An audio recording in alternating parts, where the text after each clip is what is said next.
Hello, everybody. Josh Neighbors here. Locked on Big 12 podcast crossover edition. Big show coming. Coaching changes. What is happening? Are there more Big 12 coaches to go? College football playoff rankings and conference championship weekend coming up. Take a look at it. Talk about it. Coming up next.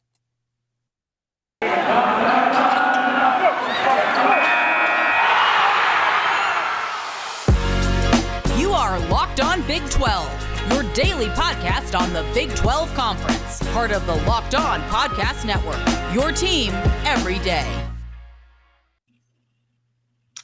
All right, everybody. Josh Neighbors here. I am the host of Locked on Big 12. To my left on the screen, if you're watching on YouTube, it is Steven Simcox. He is the host of the Locked on Horned Frogs podcast. To his left, it is John Williams. He is the host of the Locked on Sooners podcast. Below him, it is Linda Godfrey. She is the host of the Locked on Pokes podcast.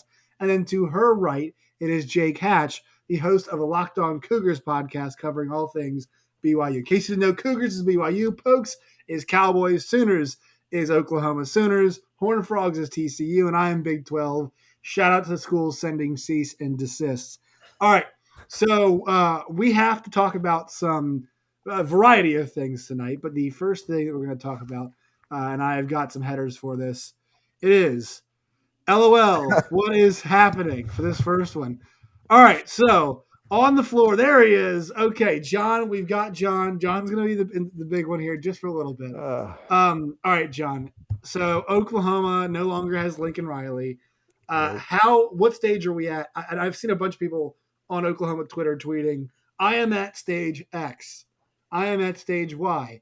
What stage are you at right now? Acceptance. Sunday afternoon while I'm at the park with my kids about 2:30 o'clock, 3 o'clock, and the news is coming through that Lincoln Riley is agreeing to a deal with USC. Anger definitely took hold as 12 to 14 hours earlier. It was kind of understood that oh, hey, I'm not going to be the next coach at LSU. Very interesting choice of words, Lincoln Riley. I wish our media would have peppered him a little bit more about that, but he moved on, so they had to move on. It's been a crazy couple days. I think everybody that covers the program, fans of the program, obviously, if anybody watched the state of the program press conference yesterday, everybody was in shock. Everybody was caught off guard by this. Not a single person had any thought that Lincoln Riley would be leaving, or that he'd be going to USC. I think the earliest report we saw on that on Sunday was a Bruce Feldman report from The Athletic that said that USC was going to make a big swing for him. And again, I think most people just kind of chalk that up as this is just another rumor connected to Lincoln Riley that we've experienced for many of the last several years. And so, yeah, it's just been shocking to say the least. And I mean, definitely a lot of frustration in the fan base. There's still a lot of frustration in the fan base if you follow it all on social media at all. But for me personally, I'm just like, all right, it's done. He's in California. Enjoy that scene. It's time to find a new head coach. All right, so we'll go back to the full shot here. We'll take you off the restream stand, as I'll call it. So, Steven, your school just went through a coaching change via helicopter, I guess, is how they made the exchange. Are you one of those people that is thinking wow, this coaching stuff is getting out of hand, the way it's just kind of hirings and firings, the timing of it all, it's making you uncomfortable, or are you just kind of this is what the sport is? It's kind of dumb if we don't act like that this is what it is. Or ignorant, I should say, if we don't act like this is what the sport is. Yeah, I mean, I'm kind of resigned to it at this point. I think the OU situation is interesting. And I'm sorry, John, but this is really watching the OU fan base over the past week. It's like the homecoming queen has a pimple. It's they just two disappointing things have happened in the span of 48 hours, and they're not really sure how to deal with it, what's happening, why that might happen. And I think this is a curious move. Now, I get from a point of okay, he's going to the Pac-12 instead of the SEC. USC is built to win right away. But it's still very bizarre that he would leave Oklahoma for USC and that he would do it in this fashion where we really didn't have any idea that it was happening, before it went down. As far as the coaching, profession and where it is, yes, I think it's gone a little too far. I feel like so much of it's fed by the early signing day. We're seeing coaches get fired mid-season, which I understand it, but I feel like it's bad for them. It's bad for, the student athletes. And then, like, more than anything, yesterday we saw a coach who still has an outside chance at playing for a national championship, and Brian Kelly, who was just like, deuces, I'm headed to Baton Rouge to go coach at LSU. Notre Dame's not playing in the Independence Bowl. Like, they could legitimately be in the college football playoff. And he said, all right, good luck, guys. Best, do your thing. And also, they don't have an interim head coach because he's trying to get Marcus Freeman and Tommy Rees to come with him to Baton Rouge right now, which is like, it's awful. Yeah, it's a dirty business. So has it gone too far? Yeah, but also, like, this is sort of the beast that everyone's created. It's like we can complain and say, man, I wish it was the good old days, like the 70s where they had a freshman team and everybody just was honest and forthright and did everything the right way. Ran the option, right? Yeah, but the bottom line is, like, you have everybody's out for themselves. Everybody's trying to make a buck. So to me, like, this is the biggest kind of justification for, if student athletes are going to hop in the transfer portal or they're going to kind of look out for their bottom line. Like, in this day and age, you just have to be compassionate about it. You have to understand it because they're getting fed, a line of BS by a lot of people in their life. And there's still plenty of folks around college athletics, I understand, that are trying to do the best for everyone. But no, I feel like has it gone too far? Probably, but it's a train that's already down the tracks. And unless you're going to start peeling back early signing day or putting some sort of rule in place where it's like, hey, let's not do any of this until the season's over. But we're not naive to that either. It's like Lincoln Riley telling Scott Van Pelt, well, I've never talked to anybody about, changing jobs when I was at Oklahoma. Well, that might honestly be true, but your agent was, or your team was. I mean, we know how these things work through the back channels. Like, this stuff goes down all the time. And I feel bad for, the athletes that have to deal with the constant changes. Yeah. And Jake, I want to kind of ask you about this too. Like this idea that it's like, it's Danny Cannell made a great point the other day. And I actually don't agree with Danny a whole lot on a lot of things, but he made a great point. Like, this is basically becoming the NFL. Like, these kids, I remember when Kelly Bryant decided to leave that one year when he got replaced, and they had the game where Lawrence got hurt. And I think Chase Bryce had to come in, and everybody's like, where's Kelly Bryant? Kelly Bryant could be playing right now, but he quit his team. How dumb does that sound now? How ridiculous does that sound now? Like a take like that? Well, it's absurd. It is what it is. And trust me, we're dealing out here BYU. There's been rumors around Kalani Sitake for the better part of 3 weeks. Obviously, Lincoln Riley taking the USC job has kind of cooled that, obviously. But Washington taking Kalen DeBoer out of Fresno State. But when you have your coach being mentioned for that, it's going to have fans upset. So, yeah, the whole thing about players and they should be loyal to the programs. Why should they be loyal when their coaches are, like we're seeing right now, they're not loyal at all? You want to pay me how much money? Yeah, I'll be there tomorrow. See you then. And I don't blame them. Like, I don't blame the coaches, but like let's stop holding the kids the same standard. Linda, I want to get to you about this. What has this experience been like? Are you on the side of like we're not getting enough credit, or like, well, we'll take our win, we'll take our 5th ranking, and we'll just watch the show? Yeah, absolutely. First of all, I think most of this season, the Oklahoma State football team has felt pretty underlooked and underappreciated from like a national standpoint. And they felt week after week that they have to go out and prove themselves. I prefer to be in that mentality than like, oh, look at us, look at how good we are mentality. So I'm not mad about that at all. I do want to second the fact that these kids should, I think this is the perfect argument for them being able to make NIL deals and making some money off of their names, because it's ridiculous to hold them to some loyal standard when the dude's getting paid millions of dollars, can dip and dive whenever they feel like it. So just want to get on board and say I agree with that. But yeah, for sure, we're just watching. I'm just watching, it happened. And after the win on Saturday, it's been a whirlwind. I know for OU fans, it's giving me some Brad Underwood flashbacks, which are not fun. But as a whole, I'm ready to take on Baylor in the Big 12 championship. By the way, also nobody mentioned how, and I mean, Steve, we've seen this, how Sonny Dykes just like clearly mailed them for last month. Like, oh my gosh, completely mailed that thing in at SMU. Well, and they kept up the dumb charade. Like the announcement was made Friday during the TCU game, and then Saturday he's walking down, the pony walk or whatever they call it. They're 12 fans, that show up and try to pretend to cheer for SMU football. And people are wearing like TCU sucks shirts, and folks are yelling like, "Put your purple on, Sonny," because they all know he's leaving. He's just walking around. And then the press conference, they're like, they ask him about it. He's like, "Well, I don't want to talk about." Like, what do you mean you don't want to talk about the coaching change? We all know you're going here. You're like halfway to Fort Worth. I mean, SMU's already picked out their next coach. Yeah.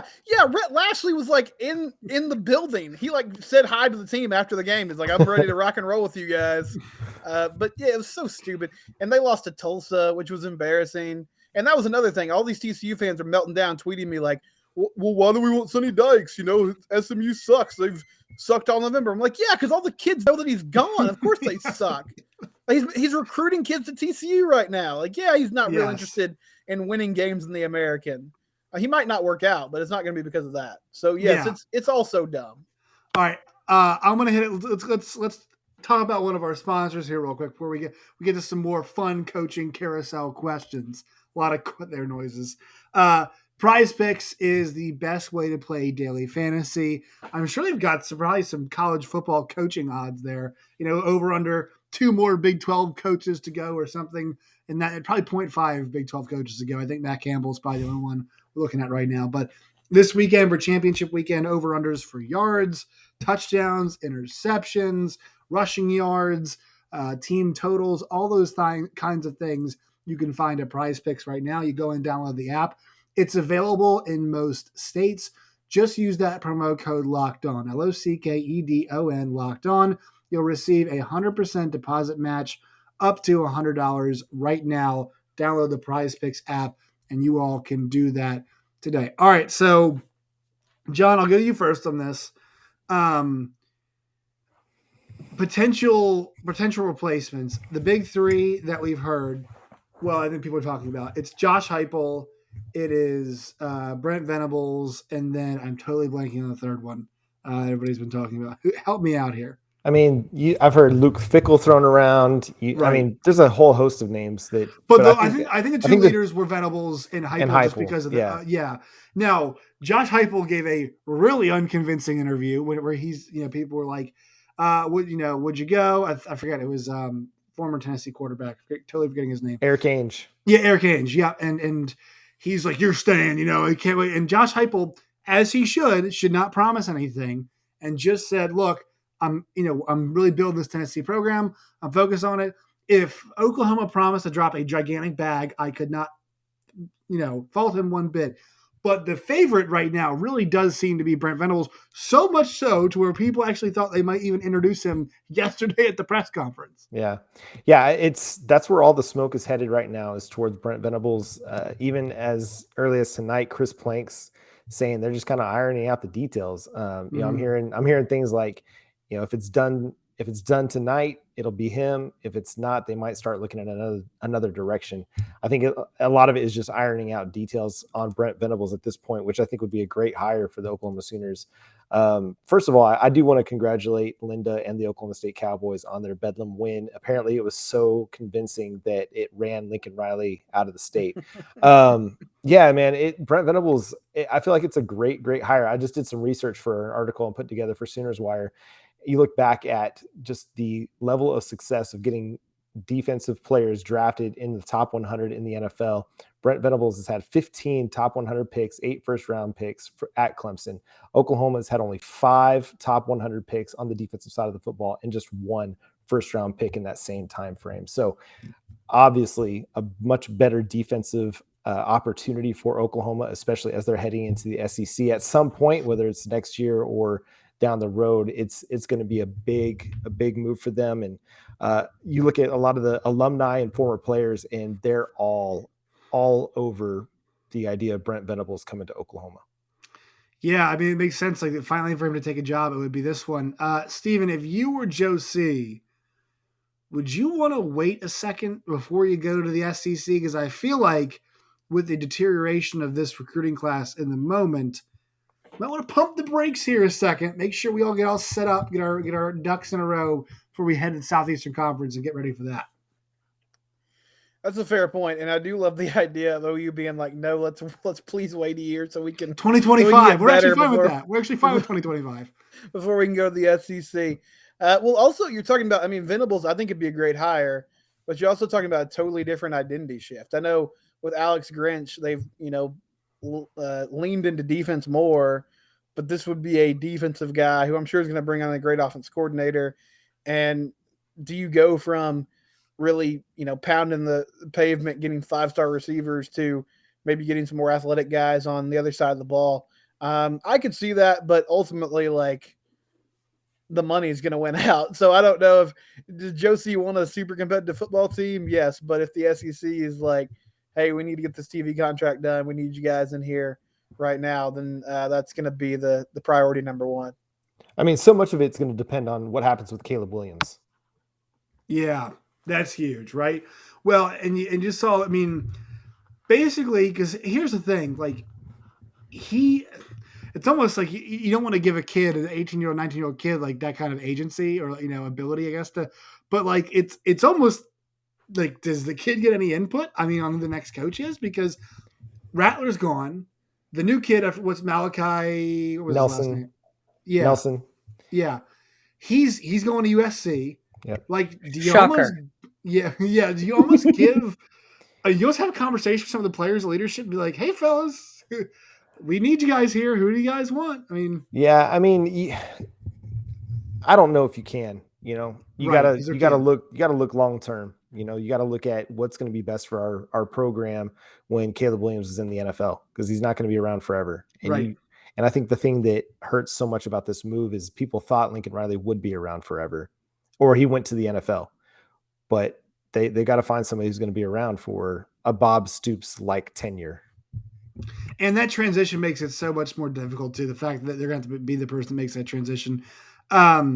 Jake, where do you think the biggest domino is still to fall? I mean, obviously Notre Dame is going to be filled, but do we think Notre Dame gets filled with a Marcus Freeman, a Tommy Reese? Do we think, wouldn't it be so weird if they did the same thing they did last time and got a Catholic dude from Cincinnati to come coach their team? And I mean, look, it worked the first time, right? It worked the first time. Where do you think the next big domino is to fall? I guess the kind of question is, who do you think the Notre Dame head coach is? Well, and that's the thing. It is Notre Dame, because for everything that Notre Dame professes to be, it is still one of the biggest brands in college football. So whoever gets that job, it's going to just kind of fall down the line. I think Luke Fickell should be the guy that they target, obviously, because it would be funny. Yeah, the Catholic guy from Cincinnati coming to take over Notre Dame a second time. But yeah, I think Marcus Freeman should be in the mix there. The good news is for a team like Notre Dame, they have the cachet nationally, despite not being necessarily a true title contender, that they can go out and essentially knock on anybody's door, and they're going to at least listen to the overtures. That's the thing about this. I was as stunned as anybody that Brian Kelly bolted for LSU. That I don't know. LSU and Brian Kelly just don't seem like a match made in heaven to me, but he's getting a bag full of money, $95 million apparently over 10 years. So good on you, sir. You cashed in that way. But the biggest domino still to fall is Notre Dame, and obviously it'll have a domino effect on multiple programs as they try to adjust to whoever they decide to hire. Linda, I think the one thing that people, and I can't believe this hasn't happened, like, why wouldn't somebody call Mike Gundy after this year? And also, Jim Knowles, like all the Oklahoma State fans are like, please, nobody, please, nobody call Jim Knowles. Now, here's a good thing. I don't think he'd go back to Duke. That job is open now. I don't think he'd go back to the Duke. I think he's actually kind of above that job at this point, in my opinion. What are you hearing on that front? And aren't you glad that little Oklahoma State's keeping things under the radar, because nobody's knocking on y'all's door to take any of your coaches from a top 5 team in the country right now? Yeah, I'm very worried about Jim Knowles. Now, Mike Gundy's come out and talked about keeping him on staff and said, he was like, within reason, he'll be on this team next year. I'm willing to go a little outside of reason. I don't think that there's any argument for not keeping him on staff as a defensive coordinator. I also think he really likes Stillwater and likes being there, so I'm not sure what might entice him to leave. That being said, I know like the Florida, the new coach in Florida, and I can't think of his name off the top of my head. Billy Napier. Thank you. I all I knew was Billy, and I was like, I can't just say that. Nobody's gonna know. Big Billy down there in Florida. Billy Donovan. I know he's been talking about Jim Knowles some, but I think there's some other coach names in the circle of dudes he's targeting. So I am very hopeful that he sticks around. I think he is a shoo-in for the Broyles Award this year. He's just done a fantastic job getting that defense on track. And a lot of those guys have, like Brock Martin has already announced he's coming back. Mike Gundy said a lot of the veterans will return next year for this defense. So I think that might play a part in him sticking around in Stillwater as well. Yeah, and building up that kind of cachet one more year. All right, quick word from our sponsors, and we got one more coaching question, and then we'll move on after that. Today's show is brought to you by our friends at betonline.ag. They have some odds normally for some of these coaching jobs. So if you want to bet on who the next Notre Dame head coach will be, you can go to betonline.ag today. Find those odds. They've got odds for football, basketball, baseball, soccer, hockey, MMA, Formula One, boxing, and Vegas casino games as well. New, slick look online. You can go check that out today. Bet online. Use that promo code Locked On, LOCKEDON, Locked On. And if you do that, you'll receive a 50% deposit bonus. So if you deposit $100, they'll give you an extra $50 to play with today at betonline.ag. BetOnline, it is where the game starts. Also, our friends at Built Bar. Have you guys gotten the Built Bars for Christmas? Did you guys get some of those Black Friday Built Bars? Yes, I did. They were good. They were very good. Holiday season, my friends, if you guys want a delicious treat that is less calories than your standard pie or your cupcake or your brownies, whatever you make, it'll make you feel just as good, but you could like go and work out afterwards. You can go and run a mile. You can hop on the bike, the Peloton, whatever you want to do, because they're almost desserts, but they're also protein bars as well. They've got many new flavors coming out all the time: raspberry, mint brownie, cherry, double chocolate, cookies and cream, peanut butter brownie, all of that right now. Go use the promo code LOCKED15. It's LOCKED15, LOCKED15 at built.com. It's built.com for 15% off. And they always, especially this time of year, a whole lot of new things coming your way at built.com. So go check that out. All right. One question, rapid fire, and then we'll get to some non-coaching items. Just your answer on this. John, we'll start with you. Matt Campbell, is he coaching Iowa State in the 2022 season?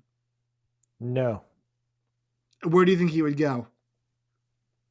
Oh, man, that's a great question now, because I thought it was going to be USC. You don't have to know now. I mean, it could open. Yes.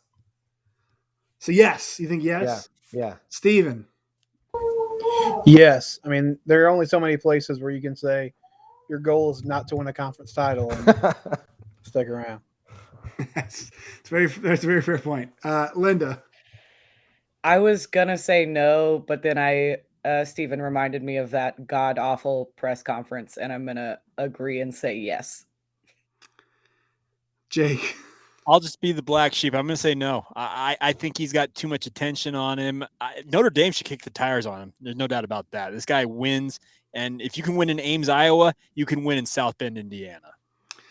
I agree. I'm going to say yes. No, I'm going to say he's not the coach next year.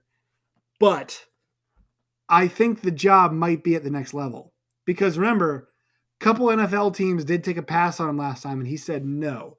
Yeah. I don't think a 7-5, as we know of Cliff Kingsbury, a 7-5 at schools like Iowa State or Texas Tech, and no offense to them, that doesn't necessarily disqualify you from getting a job, right? And look, I think the Lions are I'm pretty confident that the Lions are probably looking for a new coach after the season. I'm not sure if you guys watched the Thanksgiving game. They're going to fire Man Campbell? I like Dan Campbell, man. I know he's bad, but he's so fun. R.I.P. to coffee companies.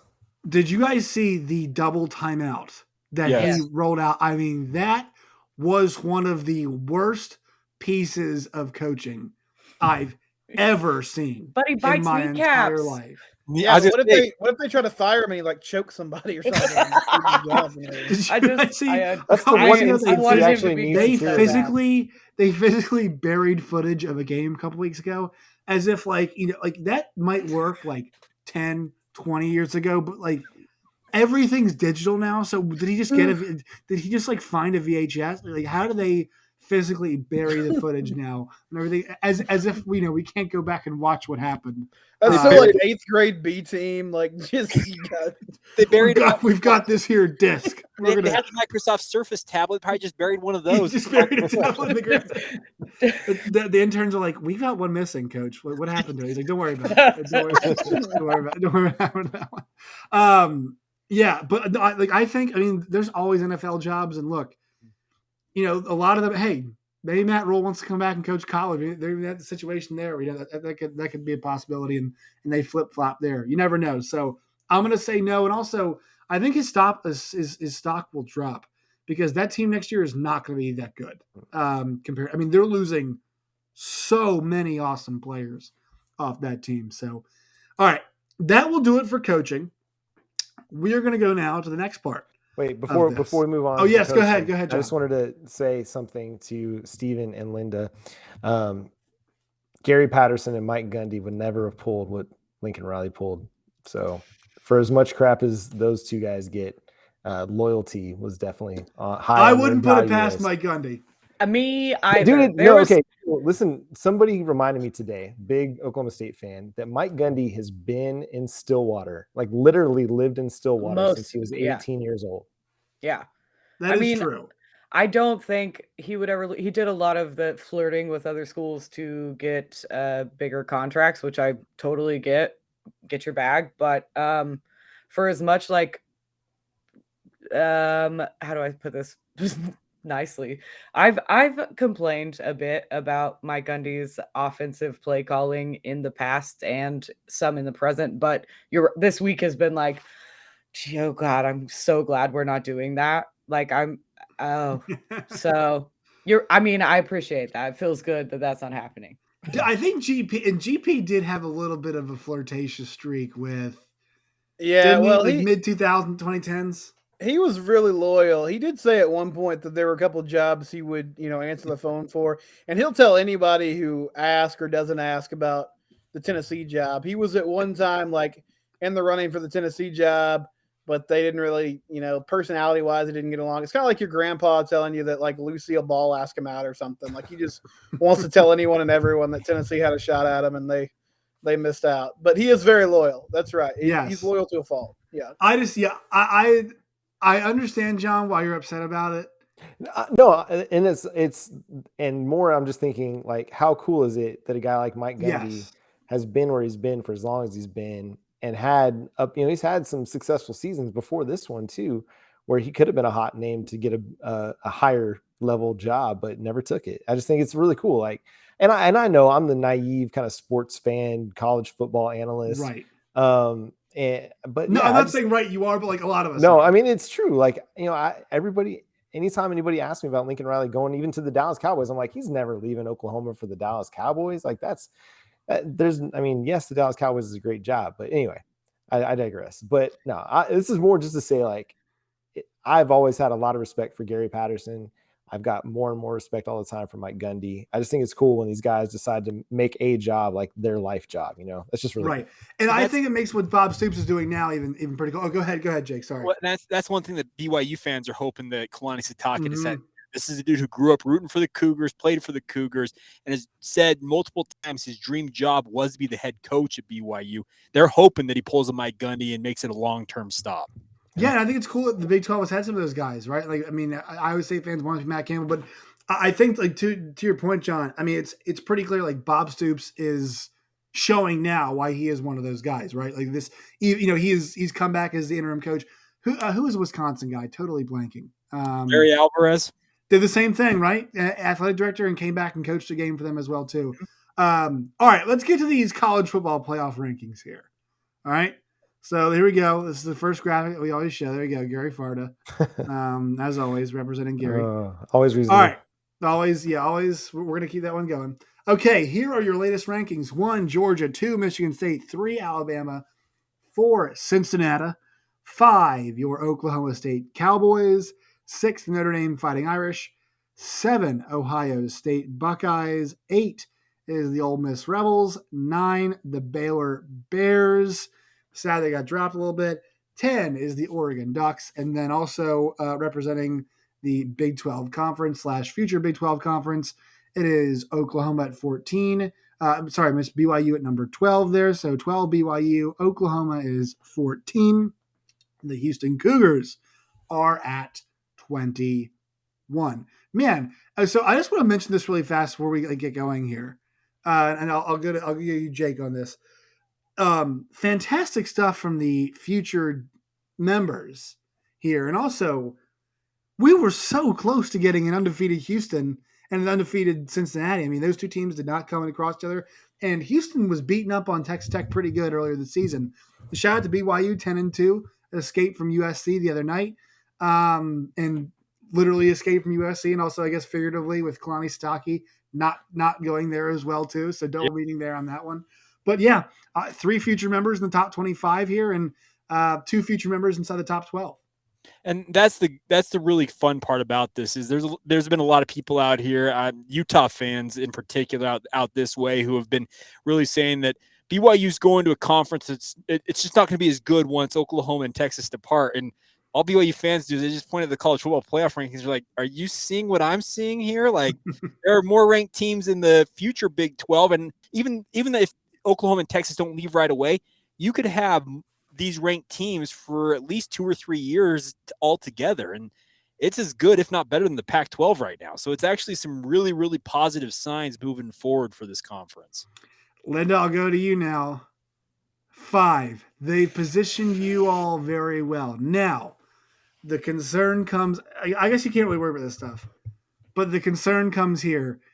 Dear Lord, please let Georgia beat Alabama, and please let them do it by at least more than a touchdown, so we don't have to hear all these SEC heads be like, well, it was close, and nobody's played Georgia close yet this year, so please, God, that's what we're hoping for, right? Am I correct on this? Right. Yeah, I'm a huge Georgia fan. Been lifelong. And here's my issue with Alabama. First of all, they moved Baylor down a spot because it was a close win against Texas Tech, right? But then Alabama went to 4 overtimes against Auburn, and they don't move at all. 6-win Auburn as well. And they don't move at all? That's insane to me. I get it, and like dudes on Twitter are like, well, it's because the name on the helmet. Yeah, I know. It still pisses me off. So, yeah, I hope Georgia just beats the dog snot out of them, to be honest. That's what I want. And I want us to do the same to Baylor. I mean, obviously, nothing matters if Oklahoma State doesn't win. So I hope we also just womp on Baylor. Steven, so you always have a good read on these Baylor Bears. Advantage Oklahoma State because I thought Gary Bohannon gives Baylor a good chance to win that game for the big reason that he's already seen Oklahoma State once. And that is an advantage because this defense is so damn good. Mm-hmm. We saw what happened. Donovan Smith had a great week for Texas Tech. Then, as his second or third start, who does he see? Oklahoma State, and they pitch a shutout where Texas Tech barely gets over 100 yards. If it's Blake Shapen, I mean, what % chance are you giving Baylor coming out with a win against Oklahoma State? Less than 0. Like, yeah, if it's and no disrespect to Blake Shapen, like he's done a really nice job in spot duty, and he played well against Texas Tech and was tough and hung in there and made plays when he needed to. But they're limited without Gary Bohannon. I'd also say there's got to be concern. Like, he was in full pads on Saturday and went through warmups, but like if he's not ready to go, like full go, you know, his ability to use his legs, not even really scrambling, but the way they use him in the power running game, I think that'll probably be a little bit limited on Saturday morning when they take on Oklahoma State. So it'll be tough if he's not ready. I will say one thing I'm interested in watching, though. Like, Baylor's defense kind of got embarrassed by TCU when Chandler Morris hung 30 on them. And since then, they've been really good. They gave a couple big plays to Tech, but overall, they've been solid and they've been good all year.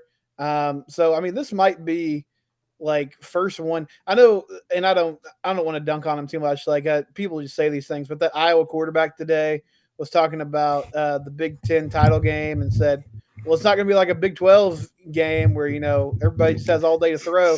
Like, dude, like the Big 12 title game might be the first team to 13 points wins. Like, these are two really, really good defenses and two offenses that are solid and consistent, but are not necessarily explosive. So, yes, Baylor needs Gary Bohannon badly. And they're going to have to be able to run the football against this Oklahoma State team, which is something they've been able to do against everybody except for the Pokes when they played them in Stillwater earlier this year. And John, because I feel like that people will check out that score between Oklahoma and Oklahoma State and be like, classic shootout. I mean, the special teams accounted for like 20 of those points, right? We had a punt return. We had 2 muff punts that ended up being touchdowns. We had a safety that was involved there too that was really weird. Like, that game was actually a game that was played in the 20s. And if you watch that second half, I mean, that was all about the defenses in half number 2. What as an Oklahoma fan did you observe? I know there was some bad officiating. I'm going to fully admit there's some bad calls on both sides. No, but let's be honest. The PI in the end is what I really care about, and that was a bad call. But also Oklahoma State got hosed against Iowa State, so these things are it's all fair. But what did you notice? You think like what was a big takeaway for you? Oklahoma State, was it the pursuit of the football? Was it Devin Harper just like making the plays when they had to be made, stuff like that? What stuck out to you about the way Oklahoma State played last week? I mean, it was the relentless pass rush. I think in the first half, Oklahoma was able to put some points on the board. We saw it. It was 24-24 at halftime. Caleb Williams was actually playing fairly well. Mm-hmm. A rebound game from 2 down performances against Baylor and against Iowa State. He was looking good. He looked like the Caleb Williams we saw several weeks before. But then the second half, man, some of it, obviously, Oklahoma State's defense was playing really, really good football. They were just getting after the passer. Some of it was Lincoln Riley's play calling. I mean, they had a drive in the fourth quarter where something like 8 minutes left to play, and the game is still pretty well within reach. I mean, it's close. I don't think they'd even had a lead yet, but they have a 6-play drive and they don't hand the ball off once. And Kennedy Brooks is actually making some headway against this Oklahoma State defense that's one of the best rush defenses in college football. And he finishes with over 100 yards rushing on the day. And there's a drive where he doesn't touch the ball. It was just coaching malpractice. Some of it was also Oklahoma just very, very poorly timed mental mistakes and miscues. I mean, holding calls after big, that create mm-hmm. big runs or after big plays. There's the Caleb Williams, lateral pass that he's trying to throw on a swing pass that probably was looking to set up a trick play. It gets dropped. Then Jaden Hazelwood kicks it out of bounds, for a penalty on that one. Just a lot of mental miscues. And it's part of the reason I feel like a lot of folks are even more frustrated with Lincoln Riley, knowing that his people have been in communication with USC, is that this team was not playing disciplined football all year long. They were making mental mistakes all year long. And that really showed up in the third quarter there. But yeah, Oklahoma State, man, they're a legit team. And, that Spencer Sanders, I mean, he played the best game I've ever seen him play in that game. And Oklahoma's defense, they're not as good as Baylor's. I don't think they're as good as Iowa State's, but it's not a slouch defense. They've got some guys that can get after the passer and really hound the quarterback. And I mean, he looked like a Heisman contender playing against Oklahoma on Saturday. And so if that's the Spencer Sanders they get in the Big 12 championship game, I mean, they're going to have a great chance to win that one. All right, my friends, if you guys are hungry, I've got some bad news for you. We're about to hear from our friends from Omaha Steaks. So hang on to your hats. The holidays are around the corner, and finding the perfect gift is tricky. Omaha Steaks makes it easy. Actually, that's actually very true. Like that, this is undeniably true. Easy to send to friends and family. An unforgettable gift guaranteed to be loved. Go to omahasteaks.com and enter college into the search bar for the perfect gift package for $99.99. You'll get 24 entrees like the world famous bacon wrapped filet mignon, chicken breasts, sides, desserts, and so much more. When you use the promo code College. You also get an additional 8 Omaha Steaks burgers free with your order. We've all heard the reports about shortages and shipping delays, so don't wait. Order the perfect gift package today at omahasteaks.com, and you'll get 8 free burgers when you enter the code COLLEGE. Achieve gift-giving greatness with Omaha Steaks. Incredible flavor, incredible value, and 100% guaranteed. omahasteaks.com, keyword college, my friends. That will set you up right here. By the way, it's bacon wrap filet, 4 boneless chicken breasts, 4 Omaha steak burgers, 4 gourmet jumbo franks, 4 individual scalloped potatoes, 4 caramel apple tarts, guys. Oh my God, they're phenomenal. 1 jar of signature seasoning, and then 8 free Omaha steak burgers on the side. Oh my God, my mouth is watering right now just reading this. Okay, so that'll do it for that. Any observations anybody else wants to make from the top 25 here as we go forward? Basically, here's the way I see it. Let me see if you guys are on the same page here. If we have chalk this weekend in the SEC championship game, so let's just say Georgia wins, right? Michigan wins, Cincinnati wins, Oklahoma State wins. That is our 4, correct? That is what we believe. Does anybody here believe Alabama loses by 3? They're going to find their way in. That's the thing about it. If it's 7 or less, I totally see that playing out. You think so? Yeah. You think we all get the awful outcome? I don't think so. I don't think we can look at those performances the last couple of weeks and be like, I'm just not sure how you justify it, especially if Cincinnati, who's in the top 4 right now, goes on to win, and Oklahoma State gets another top 10 win. I get what you're all saying, and I know that. Gosh darn it, I'm going back on what I said earlier this year because I was like, we can't trust these assholes, but like we have to believe they're going to make the right call, right? If chalk holds this weekend, it's got to be those First 4 of teams. all, I think. Hey, I'm with you. You said they don't have to justify it, but like, how have they justified anything that they've said so far? So like, I don't know. I want to be like I'm optimistic, but I'm evidently being a Oklahoma State fan turned me into a pessimist, and I'm nervous. I feel pretty good about what the scenario you laid out, Josh. Now, listen, I'm not ever going to put it past the committee to give an SEC team, especially Alabama and Gary Farta, the benefit of the doubt. And I know that we're going to sit there in the SEC title game, and Gary Danielson, the ultimate company man, is going to be like, well, Alabama, how can you leave out Alabama? He did it last week. Yeah. Who is Cincinnati played? What's the American Conference? The only America I trust is the United States of America. And it's all about the SEC, baby. And it's just going to be nauseating. But, here's the deal. They could do it. And I wouldn't be shocked if they did it. But if you're going to do that, you're totally telling everybody that this is a total sham and a mockery, and it doesn't make any sense. Which, again, not going to completely put the odds at 0 for them to just do that.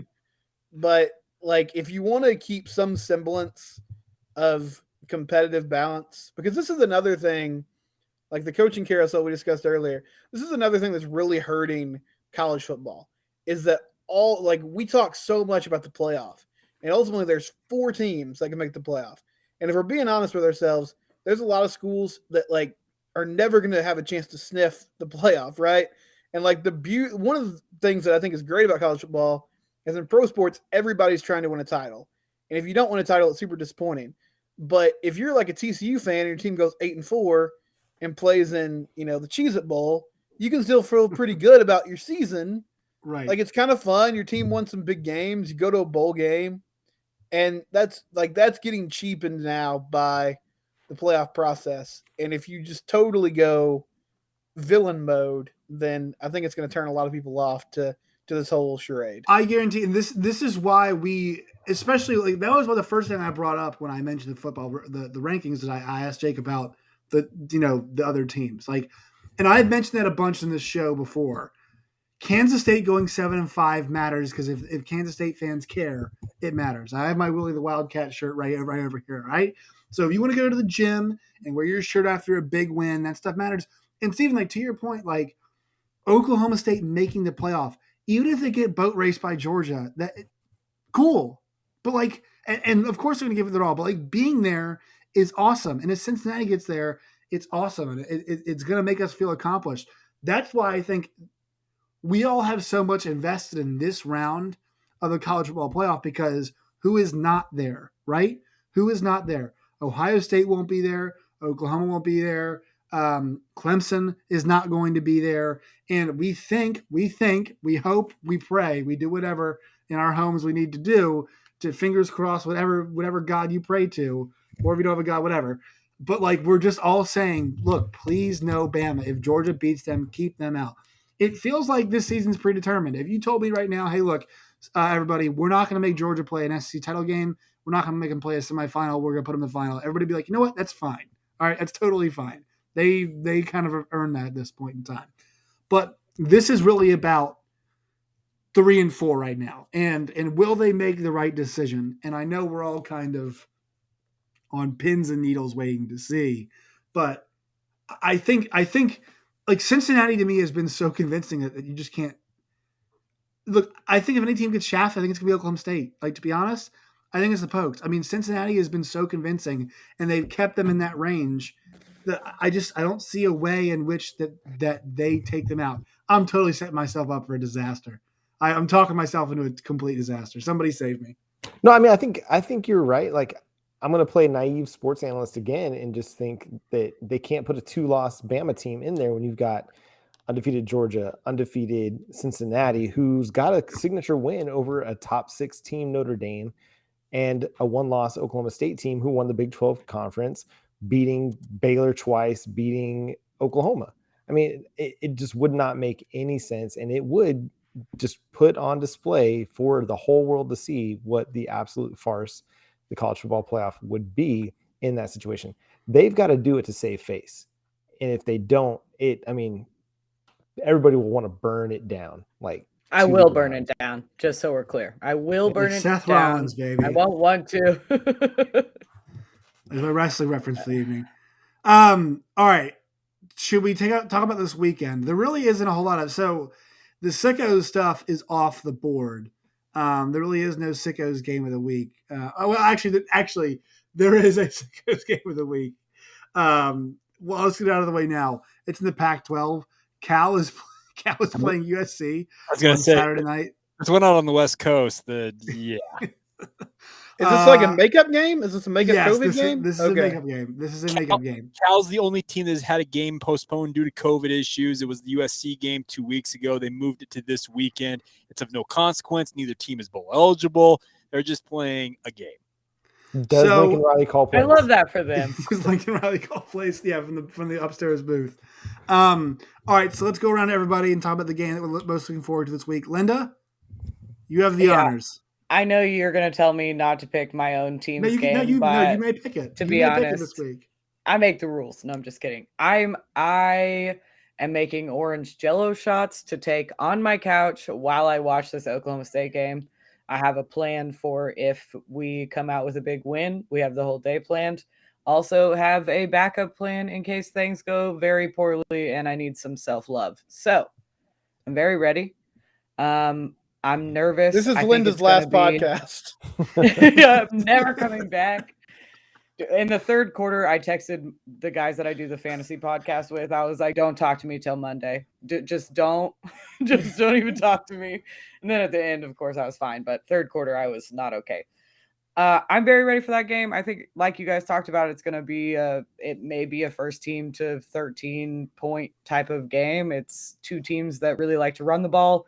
It's two teams with really good defenses. So I think it's going to be a knockdown, drag out kind of fight. And hopefully Gary Bohannon is doing well, but not quite ready to face Oklahoma State's defense. Linda, cheering for an injury. Disgusting. No, not cheering for an injury. I said, I hope he's well. But, you hope he's encumbered. No, you got to think about his future. You want him to, get some rest. I just want him to rest. That's all. It's the mom in me. But I think it'll be a really good game. I think it'll be a really good game from a if you enjoy football Do standpoint. you think the Pokes win? Yes. Okay. John, what are you looking forward to this weekend? Oh, Cincinnati, Houston. I really want Cincinnati to win this game. I don't know. I love the idea that a group of 5 team is right there on the cusp.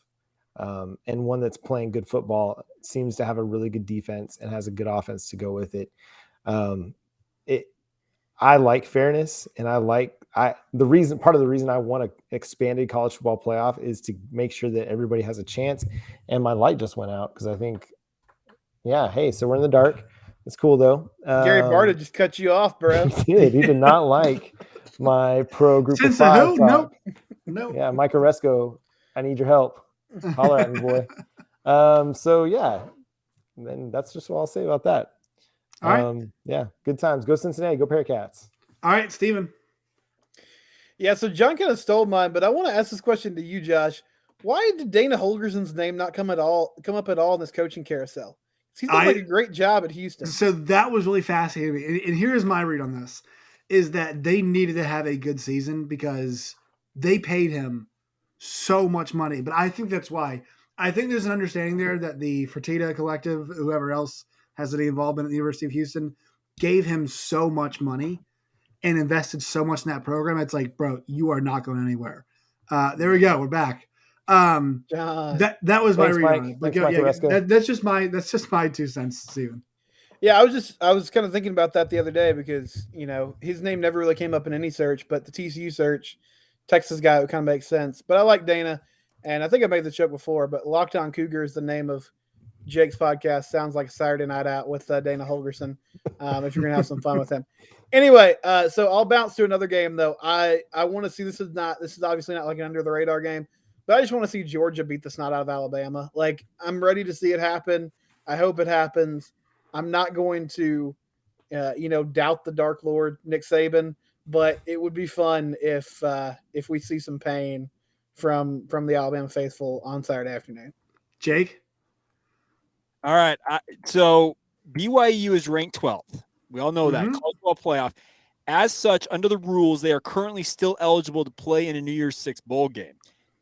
What they need is the playoff committee to bump them either in front of Michigan State, who will be idled this weekend, or, Linda, we need Oklahoma State to absolutely trounce Baylor and shove the Bears back behind BYU and move the Cougars up to keep their fleeting hopes alive.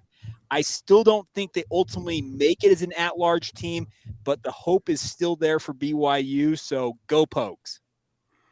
All right, there you go. And then I will pick the game I'm going to be at this weekend. My father is a Wake Forest graduate, so I will be in Charlotte, North Carolina at the ACC Championship game for a very, very low amount of money for tickets because nobody gives a crap about these 2 teams apparently. But Pitt and Wake fans, I'm here to tell you, this game matters. Your teams matter because, tell you what, boys, boys and girls, Wake Forest, I remember 2006. I was 9 years old in 2006 when Wake Forest went to an Orange Bowl and lost to Brian Brown and Louisville. Awful experience. I'm looking for another trip. I want to see my dad's Wake Forest team and Deacons go to an Orange Bowl. So it's awesome to see them versus Pitt in an ACC championship game. I mean, this kind of goes along the lines of what we're seeing. I know Michigan's a big brand, but Michigan versus Iowa, right? We're going to get to see Oklahoma State versus a Baylor. We're going to see Pitt versus Wake, right? These are some pretty cool games that we're going to get to see along those lines. So I'm pumped for that one. And obviously, to wrap up here, let's get our picks. Pokes or Bears? John, you go first. We already know Linda's pick. Yeah, go Pokes. Steven. Yeah, I think the Pokes win. Jake. Pokes, big time. I also am the Pokes. I think they win. Well, somebody has to take the Bears. We all know. Nobody has to take Blake Shapen in his 3rd start against he's going to get killed. Defense. He's going to get killed. We already watched it. All right, everybody, plug your podcast so we can get out of here. John, you go first. Yeah, go follow Locked On Sooners on Twitter and Facebook, Locked On Sooners Podcast. You can follow me on Twitter at John9Williams and read my work covering the Oklahoma Sooners and this incredible coaching search over at the Sooners Wire at usatoday.com. Steven. I'm at Simcox Steven on Twitter, shows at Locked On TCU, and I'm excited about this new coaching staff, man. So come and listen to a more upbeat TCU corner than normal as we get some commitments rolling in, get a staff put together. This is a lot of good content over the coming weeks and months. Linda. You can find me on Twitter at Lindelians. The show is locked_on_pokes on Twitter and locked on pokes on all your podcast apps. And if you want any of my fantasy football nonsense, you can just find it from my Twitter page. Jake. Follow Locked On Cougars. It's really simple. Facebook, Instagram, or Twitter. We're active on all three of those platforms. My own works, I've got thoughts on all things sports, college football, NFL, all that. Jacob C. Hatch is the handle for that. You guys can find me on Twitter at JoshNeighbors_. This little fun graphic. Boom. It covers up Linda, but who cares? At JoshNeighbors_. You can find me on Twitter. You can find the show at LO Big 12. You can find Locked On Big 12 wherever you guys get your podcasts. And you can find us on YouTube as well. Also find Locked On Nationals wherever you guys get your podcasts too if you want some depressing baseball coverage happening right now. And the Rangers, John's Rangers. You're a Rangers fan, right, John? Yeah, I am a Rangers fan. Let's go, baby. They're actually relevant again. It's crazy. Yeah, there you go. All right, everybody. The Mariners are relevant once again. Tim's. Wow. Reaction. Welcome to Locked On AL West. There it is. True story. We'll see you folks next week.